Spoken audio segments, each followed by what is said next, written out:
साथ जुड़ गए हैं, तो चलिए सीधा रुख कर लेते हैं सूरज की और सूरज से भी जान लेते हैं कि रांची में किस तरह की चुनाव मतदान को लेकर क्या कुछ व्यवस्था की गई है, क्या कुछ तैयारियां की गई है। सूरज,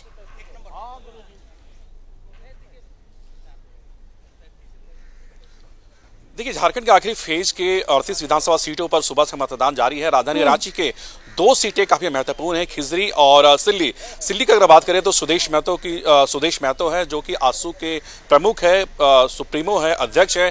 उनके साथ जेएमएम की सीधी टक्कर अमित महतो के साथ है। और इस वक्त हम जिस बूथ में खड़े हैं, ये बूथ है खिजरी का। यहाँ पर सिटिंग एमएलए है राजेश कच्छप, उनकी सीधी टक्कर बीजेपी के पूर्व विधायक रामकुमार पाहन के साथ है। यानी आज सेकेंड फेज में 528 प्रत्याशियों की किस्मत का फैसला होना है और इसमें 10 हॉट सीट मानी जा रही है। बरहेट की अगर बात करें, बरहेट में मुख्यमंत्री खुद चुनाव लड़ रहे हैं। इसके अलावा बाबूलाल मरांडी है, नेता प्रतिपक्ष अमर कुमार बावरी है, गांडे से कल्पना सोरेन है, जामताड़ा से इरफान अंसारी है।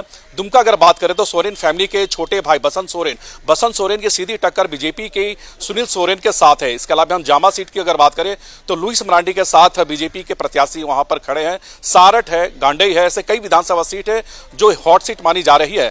लेकिन इस वक्त अगर हम बात करें तो लगभग 8 बज चुके हैं और 8 बजे का मैं एक दृश्य मैं आपको दिखाऊंगा। खिजरी विधानसभा सीट का है। आप देखिए भीड़ में एक अलग सा उत्साह देखा जा रहा है। ठंड होने के बावजूद भी लाइनों में आप देखेंगे तो ज्यादातर महिलाओं की कतार आपको देखने को मिलेंगी और हर वर्ग के यहाँ पर लोग मौजूद है।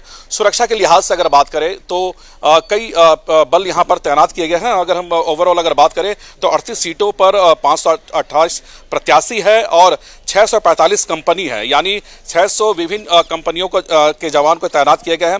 12 जिले के 38 विधानसभा सीटों पर अगर हम बात करें नैना, तो लगभग 1 लाख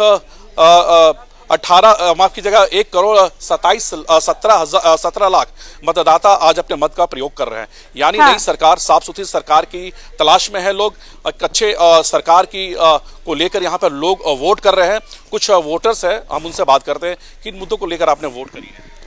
मुद्दा है यहाँ पे विकास हो और इस जगह पे सबसे पहले तो हम लोगों का जो देख रहे हैं कि हम लोगों का यहाँ से घुसेंगे तो पूरा रोड जो है सो पूरा जर्जर पड़ा हुआ है। आए दिन तालाब बन जाता है, लोग जाते वक्त महिलाओं को भी गाड़ियों से छींटा पड़ जाती है, बहुत सारा तकलीफ होता है। दूसरा नंबर ये देख रहे हैं कि बहुत अबुआ आवाज़ तो सरकार ने दिया, बट यहाँ पे बालू को लेकर के जो कहानी चल रही है, बालू को जो भी अबुआ आवास मिलता है उनको बालू नहीं मिल पाती है। उस बालू एक अच्छी सरकार को लेकर आपने वोट किया। हाँ, एक अच्छी सरकार को लेकर। अच्छा नैना, एक सुरक्षा के लिहाज से अगर बात करें तो खिजरी में ऐसे कई सेंसिटिव इलाके हैं, कई ऐसे सेंसिटिव बूथ है। वहां पर खास तौर पर जो नेशनल फोर्सेस है उन्हें तैनात किए गए, जैसे सीआरपीएफ हो, बीएसएफ हो, ऐसे जवानों को तैनात किए गए हैं। सुरक्षा के लिहाज से अगर बात करें तो खिजरी में किस तरह की सुरक्षा फिलहाल है? यहाँ सुरक्षा व्यवस्था को लेकर हंसाज बधवा स्कूल में सीआरपीएफ फोर्स को तैनाती की गई है, जिसमें से सीआरपीएफ फोर्स अपने सभी बूथों पे, जिसे भी दिख रहे हैं टोटल बूथ में ही अपने बूथ पे देख रहे हैं तैनात है।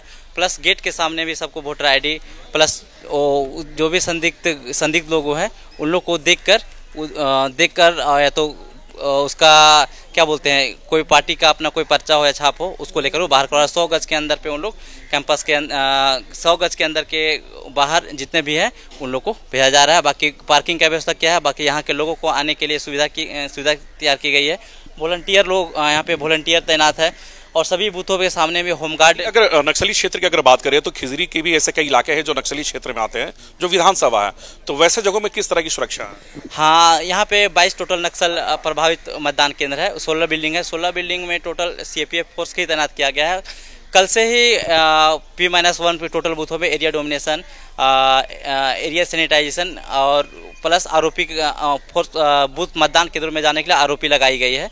उसको लेकर सीआरपीएफ फोर्स तैनात है। सभी मतदान केंद्रों पर सुरक्षा व्यवस्था को लेकर कड़ी सुरक्षा व्यवस्था तैनात की गई है और पैनी निगाहें से मतदान केंद्रों में दिखी जा रही है। तो सुरक्षा के लिहाज से भारी मात्रा में जो फोर्सेस है वो तैनात गए हैं, लेकिन कुछ और जो वोटर्स है हम उनसे बात करने की कोशिश करते हैं कि आखिरकार जो आखिरी चरण के जो चुनाव हो रहे हैं उनका वोट करने का मुद्दा क्या है। कुछ ऐसे लोग, उनसे भी हम बात करेंगे।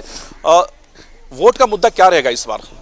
क्या वोट का मुद्दा? नामकुम में कुछ और सुविधा नहीं है, ना बालू का, ना रोड का, ना और कोई सुरक्षा का, और इस सब को सरकार को सोचना चाहिए।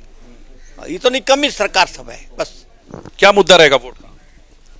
वोट का मुद्दा बस यही है कि जो जर जमीन की आप लोग जो बात करते हैं, जर जमीन की जो बात करते हैं, तो जर जमीन जिनका जो 35 साल 40 साल से रह रहे हैं उनके ऊपर ध्यान देना होगा कि वो उनका जमीन है तो किस स्थिति पर है, इस पर ध्यान देना होगा सरकार को। सरकार को ध्यान देना होगा। कुछ और भी लोग हैं, आपने वोट किया, मुद्दा क्या रहा वोट का? वोट का मतलब बस विकास कर रहा है, सब शांति से सब कार्य कर, बहुत सब लोग विकास। कैसा काम किया? अगर 5 साल के कार्यकाल की अगर बात करें हेमंत सोरेन की सरकार, हेमंत सोरेन सरकार बहुत अच्छा काम तो नहीं किया, लेकिन काम किया है, ठीक ही रहा, शांति से सब काम निपट गया। बहुत सारा उनका उतार चढ़ा हुआ, सब काफ़ी कोरोना वोरोना सब उनको देखना पड़ा, करने को उनको मौका सही ढंग से नहीं मिला, ये सब था। फर्स्ट वोटर जी, फर्स्ट वोट। कैसा महसूस कर रही हो? पहली बार आपने वोट किया? बहुत अच्छा लग रहा है पहली बार वोट देकर। क्या मुद्दा रहा इस बार? विकास, हमारा मतलब रांची भी तरक्की कर सके, आगे बढ़ सके। एजुकेशन के लिहाज से अगर बात करें तो झारखंड में क्या कुछ कमियां हैं, खासकर एजुकेशन को लेकर बात करें? स्टूडेंट हमेशा ये देखा गया कि दूसरे शहर वो जाते हैं, मेट्रो सिटी जाते हैं, क्या झारखंड में होना चाहिए ये तमाम चीजें? हाँ, बिल्कुल होनी चाहिए। झारखंड में इंफ्रास्ट्रक्चर की कोई कमी तो है नहीं, लेकिन लोग फिर भी बाहर जाते हैं क्योंकि उन्हें पता नहीं चल पाता है या फिर उतना प्रोत्साहन नहीं मिल पाता है एजुकेशन को जो मिलना चाहिए। यहाँ पे रिसोर्स की कमी नहीं है। क्या मुद्दा रहा वोट का? विकास का ही सेम। फर्स्ट वोटर आप ही? नहीं, मैं सेकंड हूँ। अच्छा, कैसा रहा? अच्छा रहा। ओके, हाँ, अच्छा रहा। क्या रहेगा? विकास का रहा, इंफ्रास्ट्रक्चर डेवलपमेंट सब कुछ। क्या मुद्दा रहा इस बार वोट का? अब वोट का मुद्दा तो मतलब जो है इंफ्रास्ट्रक्चर होना चाहिए। मतलब जो जैसे आप बोले कि एजुकेशन की जो है, हमारे बच्चे बाहर जाते हैं तो हमारे बच्चे बाहर इसलिए जाते हैं कि यहाँ पर जो है सो एजुकेशन की जो है वो टेक्नोलॉजी की बहुत कमी है, कॉलेज नहीं है, तो हमारे बच्चे इस स्टेट का पैसा दूसरे स्टेट में जा रहा है। ये सब होना चाहिए। यहाँ पर कोई भी जो है ये आपका जो है सॉफ्टवेयर और IT सेक्टर यहाँ नहीं है, ये सब तो होना चाहिए। कोई भी सरकार विकास का काम करे बस।